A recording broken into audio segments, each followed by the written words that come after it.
Muy buenos días también a aquellas personas que nos acompañan por primera vez. Buenos días también a aquellas personas que están de vacaciones disfrutando de esta agradable ciudad para descansar.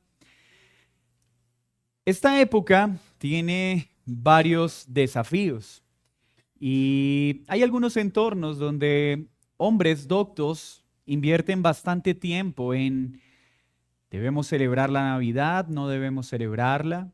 ¿Es una práctica pagana? ¿No lo es?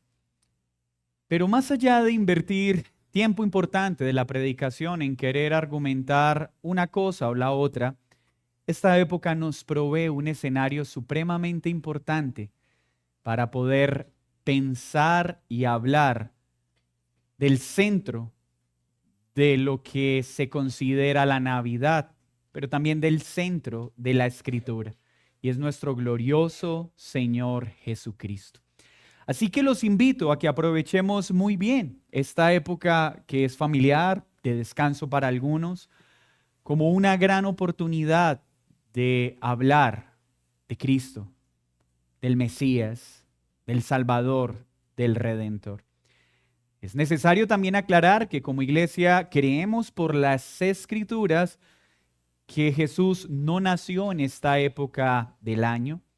No creemos que el 24 o el 25 más específicamente sea la fecha en la que Cristo nació. Tampoco creemos en esa falacia de la culpabilidad por asociación en la que tratan de citar a Constantino y la adoración al Sol Invictus como la raíz de la celebración de la Navidad para el pueblo cristiano. Es una falacia de culpabilidad por asociación que tampoco tiene peso ni sustento. Pero si hay algo que no tiene punto de discusión y es Cristo, el Emmanuel, Dios con nosotros. El título de nuestra enseñanza en esta mañana es ese, Emmanuel, Dios con nosotros. Y le pido que me acompañe en su Biblia, por favor, a Isaías capítulo 7, versículo 14. Isaías capítulo 7, versículo 14. Por tanto, el Señor mismo os dará señal. He aquí que la Virgen concebirá y dará a luz un hijo, y llamará su nombre Emmanuel. Leámoslo nuevamente. Por tanto, el Señor mismo os dará señal. He aquí que la Virgen concebirá y dará a luz un hijo, y llamará su nombre Emmanuel. Señor, hoy tu pueblo se ha reunido para meditar en el único Dios vivo y verdadero, el único que es el camino al Padre, el único que tiene la facultad de perdonar pecados y dar vida eterna, el único que siendo Dios se hizo hombre, vivió una vida perfecta y se entregó para salvar a un pueblo pecador. Hoy queremos exaltar a Cristo y la mejor forma de exaltarlo es presentando las verdades que la Escritura presenta acerca de Él. Asimismo creemos que cuando Cristo es glorificado, el Padre es glorificado, el Espíritu es glorificado, porque hay un solo Dios vivo y verdadero. Pongo en tus manos esta enseñanza, pongo en tus manos mi vida, y ruego por el corazón de todos los que se han reunido en esta mañana a escuchar tu palabra, que tu Santo Espíritu hable a todos nosotros. En el nombre de Jesús. Amén y amén. Emmanuel, o como lo traduce este precioso nombre, Dios con nosotros. Este sermón tiene 3 elementos básicos en el que quiero que hoy reflexionemos con un corazón dispuesto y ávido por aprender más acerca de Jesús. Su nacimiento, el significado de su nombre y las provisiones para el que cree en él. Nacimiento, significado y provisiones. ¿Qué importancia tiene hablar del nacimiento de Emanuel? ¿Quién es Emanuel? ¿Por qué tiene tanta relevancia y por qué es mencionado como una promesa y una profecía en el libro de Isaías? Vamos al contexto por un momento para entender la relevancia de este pasaje. El reino de Judá se encontraba en peligro. Dos monarcas se habían aliado en su contra. Dos naciones se habían levantado para destruir a Judá. Siria e Israel habían venido a sitiar los muros de Jerusalén con toda la intención de derrumbarlos por completo y destruir totalmente la monarquía de Judá. Piensa en el clima del conflicto. Piensa en la tentación y en las sensaciones del rey de Judá.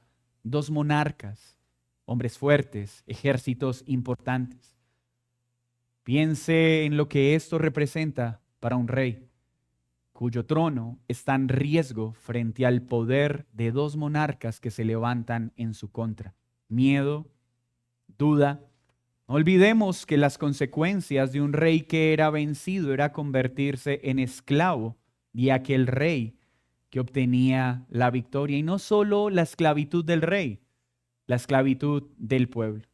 Recuerden que para esta época era común que cuando un rey vencía a otro rey como señal de victoria, lo sacaban a la plaza pública, ponían su cabeza en el piso y pisaban su cabeza en señal de humillación y lo arrastraban por el polvo.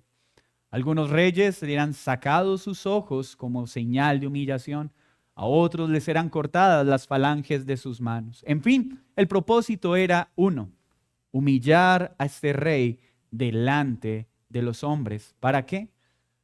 Para resaltar su derrota, pero para resaltar la victoria de aquel que había vencido. Así que Acaz tiene razones para estar bastante preocupado.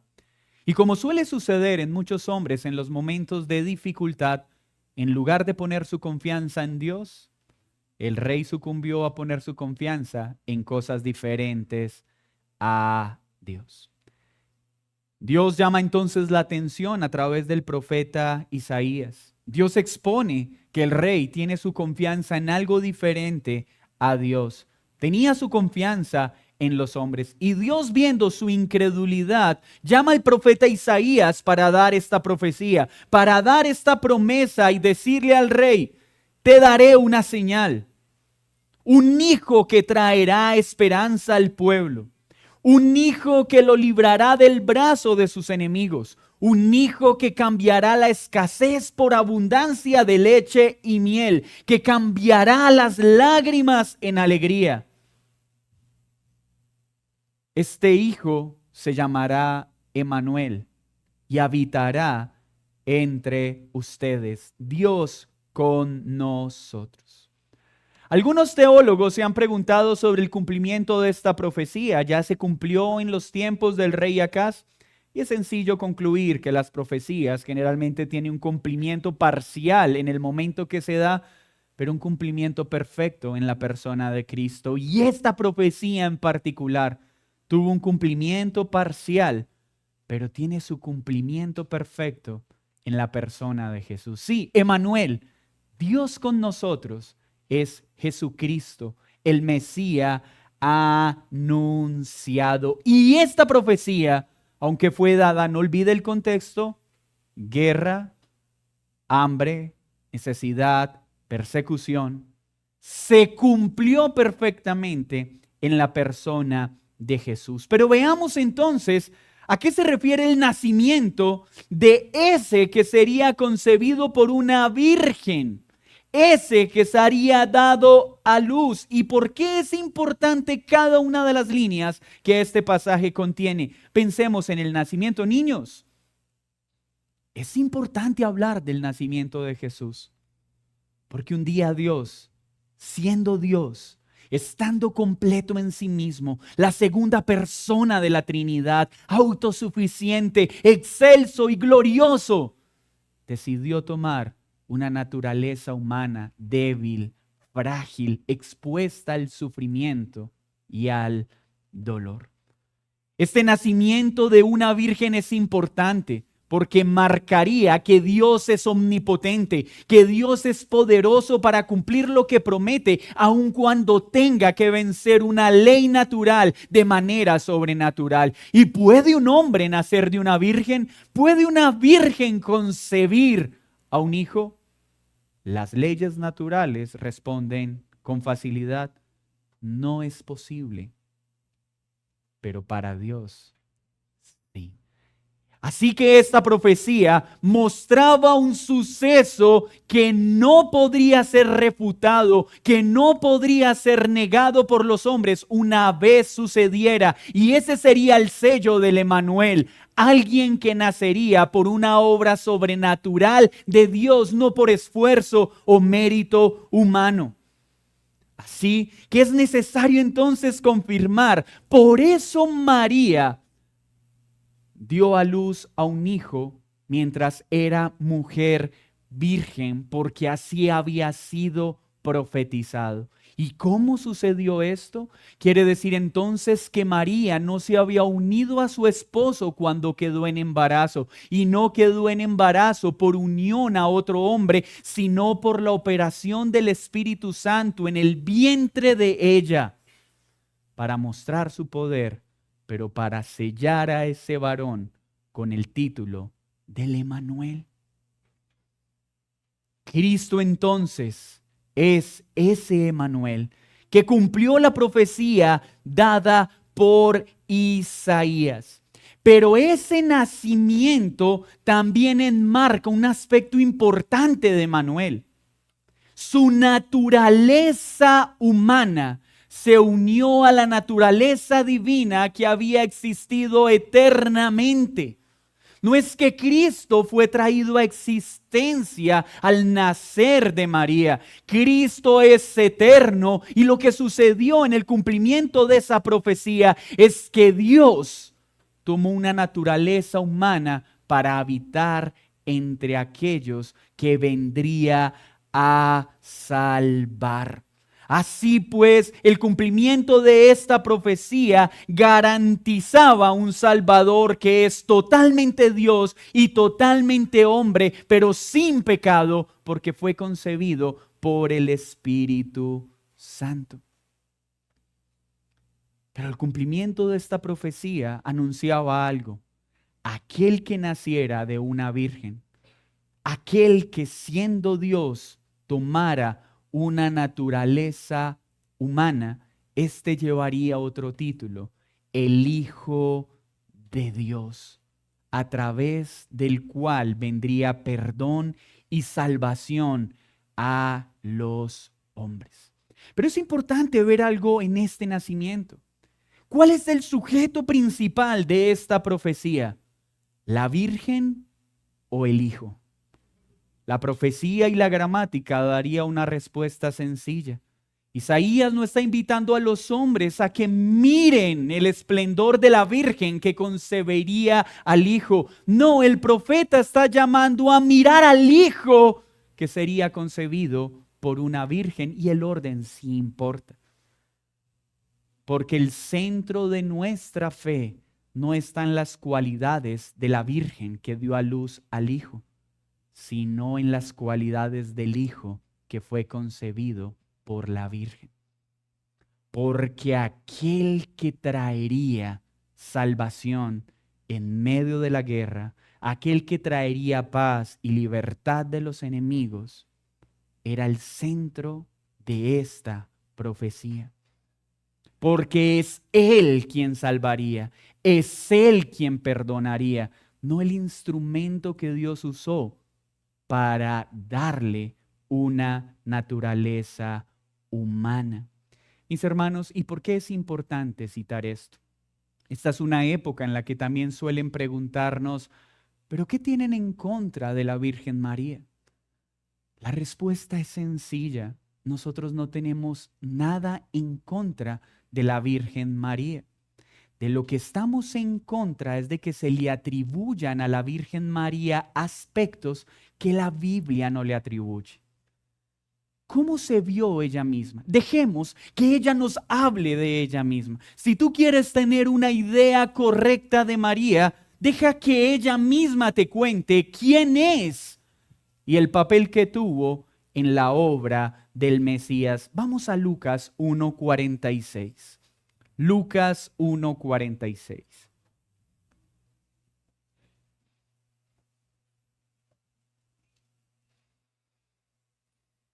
Entonces María dijo: engrandece mi alma al Señor. María pidió que fuese alabada o inició este precioso poema alabando al Señor. María no inicia solicitando alabanza. María inicia este poema alabando al Señor, reconociéndolo como Señor. ¿Y qué dice María? Y mi espíritu se regocija en Dios, mi Salvador. ¿Qué nos está diciendo María? Que ella, al igual que todos los hombres, necesitaba un ¿qué? Un Salvador, y ese Salvador es Emmanuel, y ese Salvador es Cristo. María misma, en la composición de su poema, al recibir la noticia que de ella nacería el Emmanuel, está reconociendo que era una mujer de carne y hueso que necesitaba ser también salvada por aquel que llevaría en su vientre. Son palabras de María. ¿Qué más nos muestra María? Porque ha mirado la bajeza de su sierva. María se veía como una mujer pecadora, baja en dignidad, como una sierva del Señor, con un corazón agradecido porque Dios la miró a pesar de ser una mujer pecadora. Pues he aquí, desde ahora me dirán bienaventurada todas las generaciones. ¿Desde cuándo? Desde el momento en que fue usada por la operación del Espíritu Santo por gracia para concebir al Emmanuel. Antes no tenía ninguna relevancia en la historia de la humanidad porque era una mujer como todos nosotros, de carne y hueso, sin ninguna dignidad especial. Pero gracias al rol que le fue comisionada, sería recordada ¿por qué? Por todas las generaciones. ¿Recordada por qué? Por tener en su vientre al Mesías, no por su poder, no porque en ella hubieran cualidades excepcionales, no. ¿Por qué sería recordada? Por la gracia que Dios depositó en ella al colocar en su vientre de manera sobrenatural al Emmanuel para habitar entre los hombres. 50 en Lucas 1. Y su misericordia es de generación en generación a los que le temen. ¿Que le temen a quién? A Jesús. Hizo proezas con su brazo, esparció a los soberbios en el pensamiento de sus corazones, quitó de los tronos a los poderosos y exaltó a los humildes, y a los hambrientos colmó de bienes y a los ricos envió vacíos. Socorrió a Israel, su siervo, acordándose de la misericordia de la cual habló a nuestros padres, para con Abraham y de su descendencia para siempre. ¿Qué decimos entonces de María? Al leer este poema vemos una mujer sabia, humilde para reconocer su bajeza y su sencilla condición y la gracia que Dios mostró al llamarla a ser la portadora en su vientre del Mesías. Ella entendió muy bien que ella era simplemente madre de la naturaleza humana de Cristo, no que era madre de Dios. Pues si ella fuese madre de Dios, sería Dios, y entonces no hubiera podido atribuirse el título de bajeza, ni de sierva. ¿Esto qué muestra? María es digna de admiración y respeto, porque aunque fue comisionada para llevar en su vientre al Mesías, nunca perdió de vista su humilde condición y la gracia recibida por Dios, pero también su necesidad de un Salvador. María sabía que ella no se salvaría por llevar al bebé en su vientre. Ella se salvaría por creer que ese bebé era el Emanuel prometido.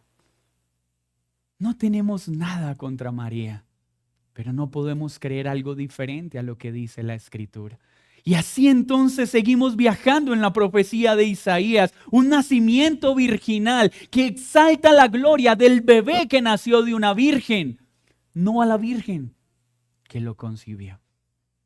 Pero ¿qué más acompaña este nacimiento? ¿Por qué es importante ese nacimiento? Porque el Dios absolutamente trascendente, el inmutable, se hizo inmanente. Para habitar entre nosotros tomó una condición humana, se hizo hombre y al hacerse hombre se mostró humilde como ningún otro, pero se humilló como ningún otro. ¿Por qué es importante ese Emanuel que nacería? ¿Qué tiene de novedoso un nacimiento? Ya vimos lo sobrenatural en un nacimiento virginal, pero ¿acaso es ahí donde está lo excepcional?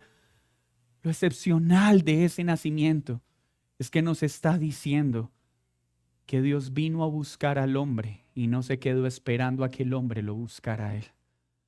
Que le fue necesario tomar un cuerpo de carne y hueso para venir a encontrar, para venir a salvar a aquellos que estaban perdidos. ¿Y saben por qué lo hizo? Porque Él sabía que ninguno de nosotros le buscaría. Una vez más, esta profecía nos recuerda que la belleza del cristianismo no es los hombres buscando a Dios desesperadamente, es a Dios buscando al hombre, porque de lo contrario nadie podría venir a Él. ¿Y qué requería esto? Nada más y nada menos que el Dios autosuficiente tomara una débil condición de hombre para habitar en medio del hedor del pecado. Es increíble que los hombres piensan que la humillación de Cristo estuvo en nacer en un pesebre. Por supuesto, fue humillante para la época. Era un lugar donde solo debían estar los animales. ¿Cómo el Dios hecho hombre nació en medio del estiércol de los animales? Mis hermanos, el estiércol de los animales del pesebre no tenía ninguna comparación al hedor del estiércol de nuestro pecado, al hedor de hombres pecadores que se habían rebelado contra Él. Y esto no fue un obstáculo para que Él tomara una naturaleza humana y habitara en medio de ellos. Lo vergonzoso no fue nacer en un pesebre, lo humillante no fue que el Rey de Reyes y Señor de Señores naciera en un pesebre. Lo verdaderamente humillante estaba en que se vació de los beneficios de su trono majestuoso para habitar en medio de pecadores y salvarles. Y se humilló por una sola razón, porque había prometido que así los salvaría. Lucas 2:7 dice lo siguiente: y aconteció que estando ellos allí, se cumplieron los días de su alumbramiento, y dio a luz a su hijo primogénito, y lo envolvió en pañales y lo acostó en un pesebre, porque no había lugar para ellos en el mesón. El Rey de Reyes se hizo humilde, uno de nosotros, para salvarnos. Pero aparte de su humildad, libró una gran humillación. Filipenses 2:5 dice: haya pues en vosotros este sentir que hubo también en Cristo Jesús, el cual, siendo en forma de Dios, no estimó el ser igual a Dios como cosa que aferrarse, sino que se despojó a sí mismo, tomando forma de siervo, hecho semejante a los hombres, y estando en la condición de hombre, se humilló a sí mismo, libre y voluntariamente, haciéndose obediente hasta la muerte y muerte de cruz. Qué gran humillación asumió el Emanuel para salvar a un pueblo de su pecado. ¿Y qué experimentó este Dios hecho hombre?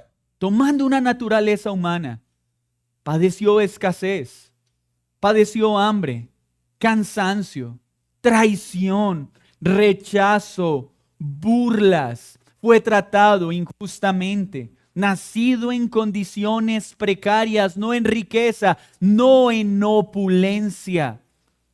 ¿Para qué? Dice la Escritura, para compadecerse de nosotros en todo. Este Dios entonces se hizo hombre, vino a buscarnos porque no podíamos buscarle. Tomó la condición humana más baja, la de siervo. Pudiendo venir como rey y príncipe entre los hombres, vino como siervo, para vivir una vida de obediencia y no recibir una corona de oro por los hombres, sino una corona de espinos en una cruz, como resultado de un juicio injusto en manos de los hombres. Pero, ¿por qué debe alegrarnos el cumplimiento de esta profecía en Jesús? Bueno, se cumplió la profecía. Ya sabemos quién es Emmanuel, es Jesús. Sabemos que nació de una virgen y esto no puede ser negado. Sabemos que tuvo un cuerpo humano, se humilló, sufrió, fue traicionado. ¿Y qué? ¿Y esto qué incidencia tiene en la vida de los hombres? Por eso el profeta, guiado por el Espíritu Santo, dice, y su nombre será Emmanuel, Dios con nosotros. Dios con nosotros. ¿Recuerda el contexto? Un rey en peligro de ser esclavizado, dos reyes fuertes, miedo a la muerte, miedo a la esclavitud, hambre, necesidad. Y la promesa es un hijo que liberaría, pero su característica principal es que estaría con ellos. No es un hijo que los gobernaría en la distancia. No es un rey lejano que enviaría un ejército a defenderlos. Él mismo habitaría en medio de su pueblo. Cuando Dios creó al hombre y lo puso en el huerto del Edén, ¿qué hacía el Edén especial? La ausencia de enfermedad, dicen algunos. Oh, quiero ir al cielo porque allí no habrá enfermedad. Por supuesto que queremos estar en un momento donde no lidiamos con la enfermedad. No había paz. Ese lugar era especial porque había tranquilidad, es cierto. Había paz como ninguna, tranquilidad como ninguna. Pero eso hacía el Edén. No había pecado, no había maldad, no había muerte, no había dolor, no había tristeza, no había llanto. Claro, eso hacía valioso el Edén, pero esa era la razón de que el Edén fuese el Edén. No, el Edén era el Edén por una sencilla razón, porque el hombre gozaba de una comunión íntima con Dios mientras Dios habitaba en medio de ellos. La plenitud del hombre no estaba en la ausencia de enfermedad, la plenitud del hombre estaba en Dios. La plenitud del hombre no estaba en la ausencia de tristeza, dolor, no, la plenitud del hombre estaba en que Dios habitaba en medio de ellos. Pero ese estado de plenitud se rompió con la desobediencia de Adán y Eva. Pero Dios, que es rico en misericordia, siguió preservando formas para poder habitar en medio de su pueblo. Luego viene el tabernáculo, ¿lo recuerdan? Dios entonces, Éxodo dice que Dios crea un tabernáculo en Éxodo 40, versículo 34, y dice esto. Entonces una nube cubrió el tabernáculo de reunión y la gloria de Jehová llenó el tabernáculo. Y no podía Moisés entrar en el tabernáculo de reunión porque la nube estaba sobre él y la gloria de Jehová lo llenaba. ¿Qué sucedió entonces? El Edén era el Edén porque el hombre tenía acceso a la gloria de Dios. Tenía comunión plena con Dios y Dios habitaba en medio de ellos. Pero vino el pecado y esa comunión se rompió. Quedamos destituidos de la gloria de Dios. Pero ¿qué sucede en ese momento? Dios muestra misericordia y llama a Moisés a que hagan un tabernáculo. ¿Para qué? Para él poder mostrar su gloria en medio de los hombres. Pero ahora hay un cambio. Esta gloria viene de forma temporal. Ahora ya no está en todo su esplendor, sino en un lugar específico y puntual. Los hombres quieren acceder a esta gloria, para allá no es cuando quieran, ni en el momento que quieran, es cuando Dios tenga a bien manifestar su gloria en el tabernáculo. Pero luego del tabernáculo tenemos otro momento que nos relata Crónicas, capítulo 7, versículo 1. Cuando Salomón acabó de orar, descendió fuego de los cielos, consumió el holocausto y las víctimas, y la gloria de Jehová llenó la casa. Y no podían entrar los sacerdotes en la casa de Jehová, porque la gloria de Jehová había llenado la casa de Jehová. Cuando vieron todos los hijos de Israel descender el fuego y la gloria de Jehová sobre la casa, se postraron sobre sus rostros en el pavimento y adoraban a Jehová diciendo, porque Él es bueno y su misericordia dura para siempre.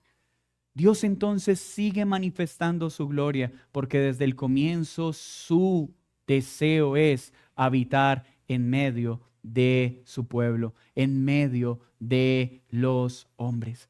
Es así como vemos entonces la gloria de Dios descender en el Edén de forma perfecta y plena.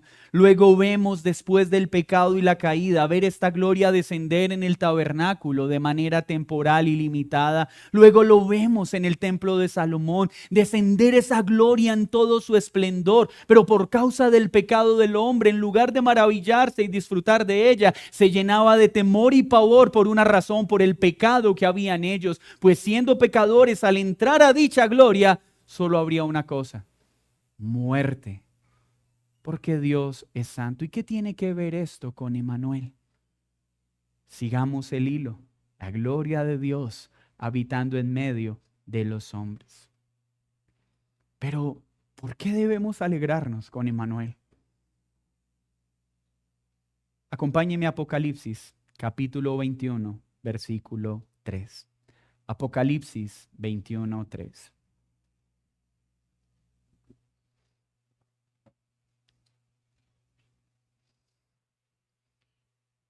Y oí una gran voz del cielo que decía: He aquí el tabernáculo de Dios con los hombres, y Él morará con ellos y ellos serán su pueblo, y Dios mismo estará con ellos como su Dios.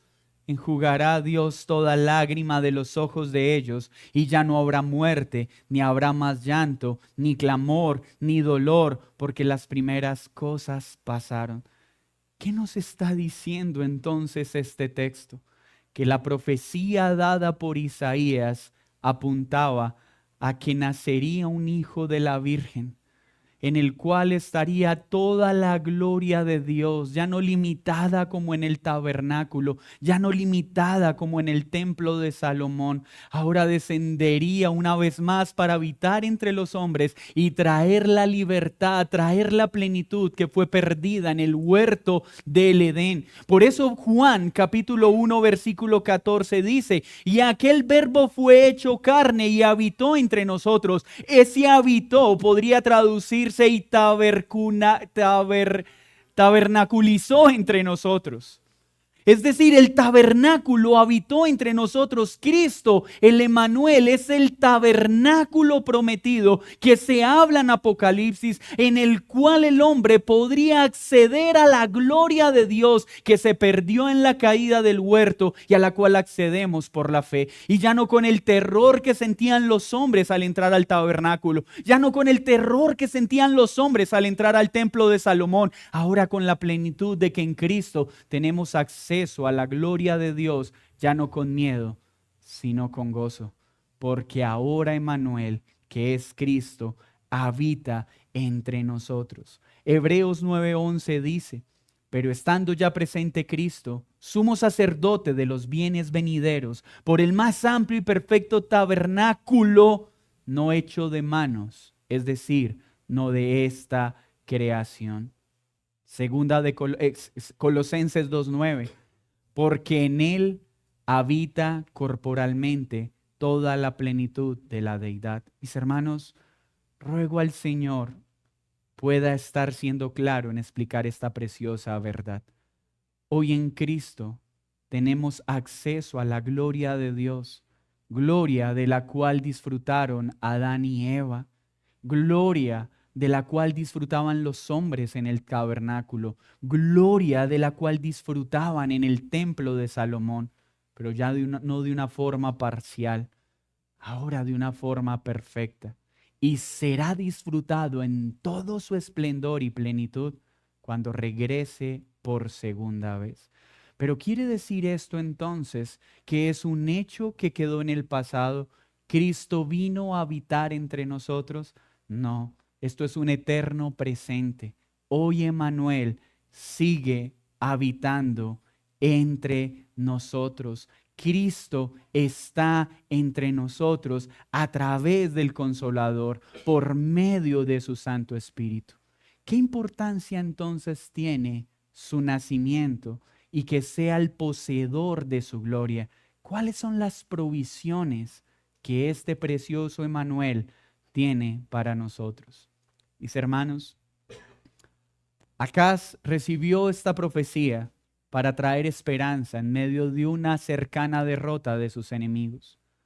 Nosotros, al escuchar a Emmanuel, Jesucristo, nacido de una virgen, viviendo como hombre, haciéndose siervo y muriendo en una cruz, debemos entender con alegría esta promesa, porque hoy podemos mirar a Cristo y decir: oh mi Cristo, tú eres ese Emmanuel prometido. Y en ti puedo estar seguro de que tengo victoria sobre mis enemigos. ¿Y cuáles son los enemigos del creyente?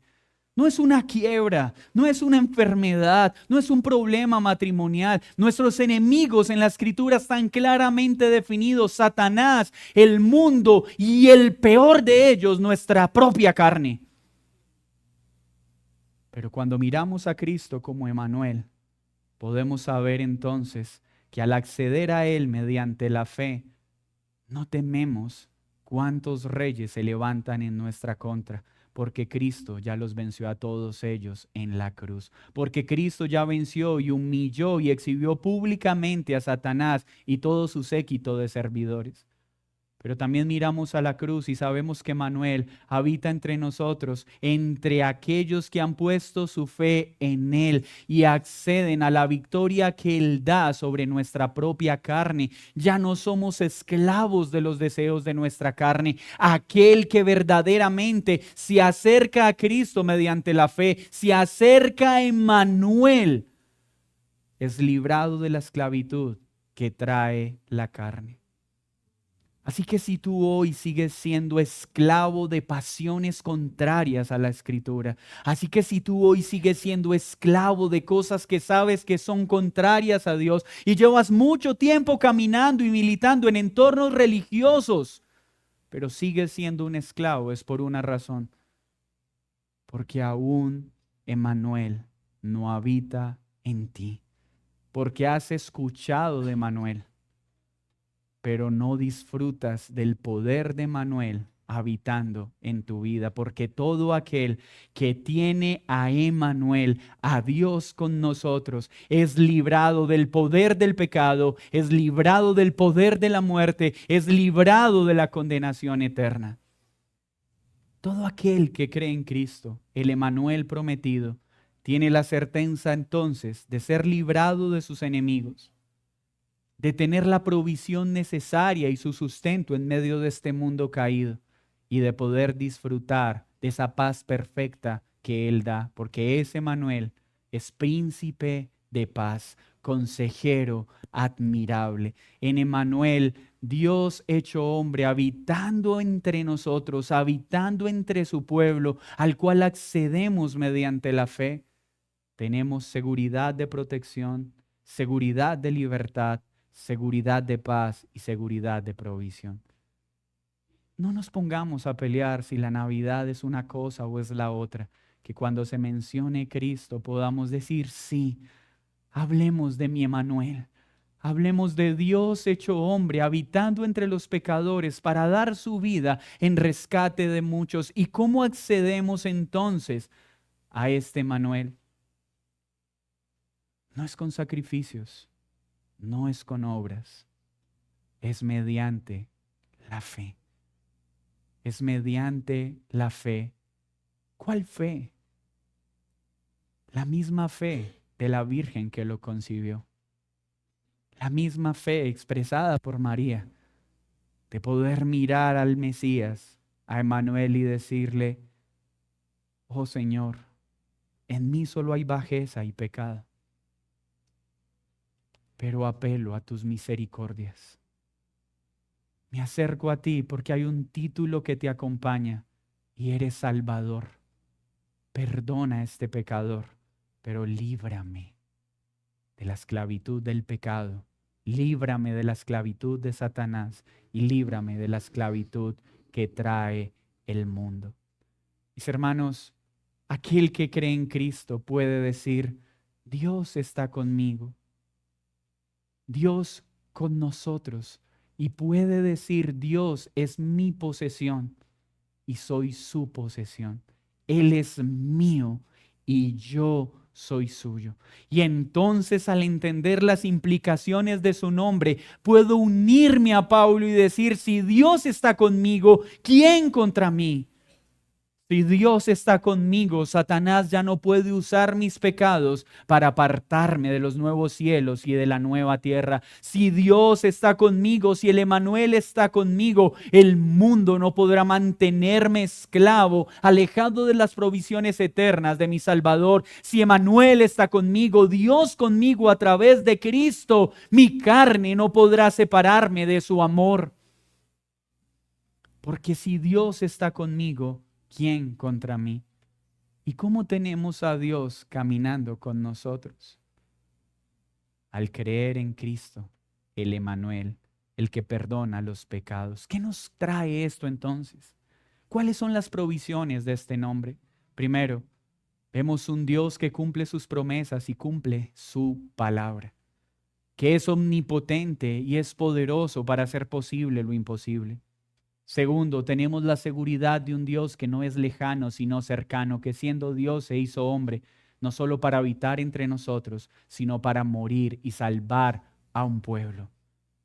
¿Qué más nos trae entender que Emmanuel está entre nosotros? Que aquello que Adán y Eva perdieron por su desobediencia en el huerto, ahora ha descendido una vez más, cubierto por el velo de un cuerpo, para darnos acceso nuevamente a la gloria de la cual habíamos sido destituidos por causa de nuestro pecado. Cuando vemos a Cristo, vemos la gloria de la deidad habitando en el Emmanuel. Pero esto en lo horizontal también tiene un impacto. Tengo seguridad de su promesa, tengo seguridad de su amor, tengo seguridad de su protección, pero en lo horizontal debo entender que ese Emmanuel, al igual que yo, lidió con enemigos, pero él venció donde Adán perdió. Él venció donde Noé dudó. Él venció donde Moisés pecó, porque Él ha vencido perfectamente a todos nuestros enemigos. Pero también debo estar seguro en el momento de la dificultad. Cuando los enemigos se levanten contra mí, puedo escribir, puedo recordar, puedo proclamar que esa promesa se ha cumplido en Cristo y que no debo buscar mi ayuda en los hombres, sino que mi ayuda viene del cielo, porque Manuel está entre nosotros para guardarnos de nuestros enemigos, porque Él se compadece de nuestra debilidad, porque Emmanuel fue traicionado, Emmanuel fue despreciado, Emmanuel fue humillado. Así que cuando nosotros estemos lidiando con la tristeza, con la persecución, cuando se levanten contra nosotros, podemos estar seguros de algo. Él se compadece de nosotros porque Él enfrentó todas estas circunstancias, pero Él venció. Donde nosotros fracasamos, Emmanuel no ha fracasado. Y por eso podemos decir: bendito Emmanuel, que habitas entre nosotros, bendito Jesús, porque en ti está la gloria de Dios, el perdón de los pecados y la vida eterna. Pero ¿saben qué promete también? Chicos, por favor, préstenme mucha atención. ¿Recuerdan que su habitación en el tabernáculo y en el templo era temporal? Acompáñenme a Mateo 28:20.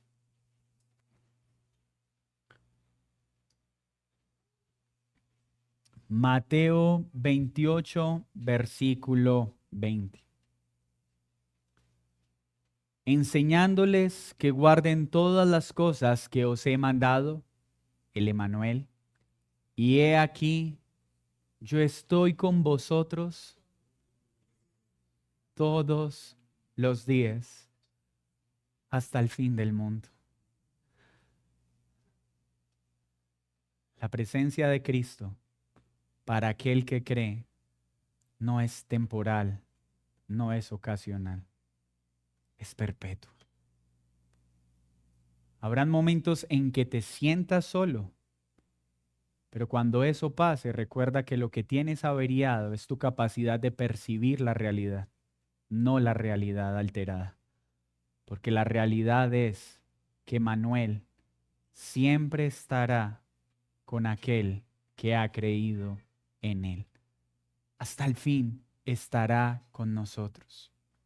Hasta el fin nos guardará de nuestros enemigos. Hasta el fin nos librará de la esclavitud. Pero tú que no has creído, tengo que darte una mala noticia.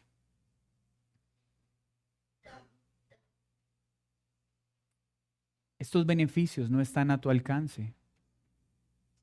Y escúchame, por favor, los beneficios de Cristo, los beneficios del Emmanuel, no están a tu alcance por llevar una vida asistiendo a una iglesia cristiana, por hacer buenas obras, por ser una persona moralmente correcta, por ayudar al necesitado. No. Eso no te hace acceder a la gloria de la deidad que hay en Cristo. Y si has pensado eso, esa es la razón de tu esclavitud. Por eso sigues siendo esclavo del pecado, porque has confundido la religiosidad con un verdadero nacimiento a través de Cristo. Cristo vino para habitar en medio de hombres pecadores, a vivir la vida que ningún pecador puede vivir, a morir para pagar la deuda de los pecadores que vino a salvar. Pero a ese beneficio solo se accede mediante la fe verdadera en Jesús. Escucha bien, una fe verdadera.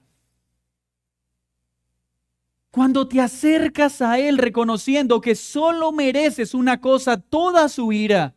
Cuando reconoces tus bajezas y la necesidad de un Salvador y lo miras y le dices, oh Emmanuel, oh Cristo, perdona mis pecados y dame vida eterna. Mientras sigas confiando en tus obras, en esos trapos de inmundicia, seguirás lejos de estos beneficios. Porque Emmanuel sí habita en medio de aquel que cree en Él y se arrepiente de sus pecados. Si tú no has creído en Cristo, si tú aún no aceptas su nacimiento virginal, si tú aún no aceptas que solo en Él hay perdón de pecados, tú estás destituido de la gloria de Dios. Y solo puedes aguardar una cosa, condenación eterna. Pero no tienes por qué quedarte en ese estado. Niños, el centro de la Navidad no es Papá Noel. El centro de la Navidad no es un árbol. El centro de la Navidad es que Dios, siendo Dios, se hizo hombre. Y el mayor regalo que dio fue dar su vida. Vivir una vida de obediencia perfecta que ninguno de nosotros podría vivir. Resucitar al tercer día para ascender y sentarse a la diestra de Dios Padre y seguir intercediendo por los que vino a salvar. Por favor, que este mes el consumismo, los afanes del mundo no nos distraigan de nuestra mayor alegría, que Dios habita entre nosotros en la persona de Jesús y que accedemos a Él mediante la fe para el perdón de nuestros pecados. Bendito Emmanuel. Señor, muchas gracias por esta mañana. Gracias por traer una gran esperanza, por que el tabernáculo perfecto ha descendido en la persona de Jesús, porque ya no estamos limitados por un lugar, sino que ahora tenemos acceso a tu gloria, a la plenitud de la deidad en la persona de Cristo. Y en ti, Emmanuel, tenemos seguridad de que nos das victoria sobre nuestros enemigos como fue prometido, de que proveerás todo lo que necesitamos mientras estamos en este peregrinaje y nos darás esa paz perfecta como príncipe de paz y consejero admirable. Hoy nos unimos al poema de María para darte gracias por mostrar misericordia en medio de nuestra bajeza. Gracias por proveernos un Salvador que nos libra de nuestra culpa y de nuestro pecado y que nos da vida eterna. Oh Señor, oh Emmanuel, habita hoy en la vida de muchos que no te conocían. Espíritu Santo, concede esa fe que solo tú das para que hoy muchos crean que son pecadores, que solo pueden recibir perdón en la persona de Jesús. Que en esta mañana muchos sean salvos y disfruten de la presencia de Emmanuel, Dios con nosotros, mediante la fe. En Cristo Jesús. Amén y amén. Vamos a prepararnos para tomar la cena del Señor.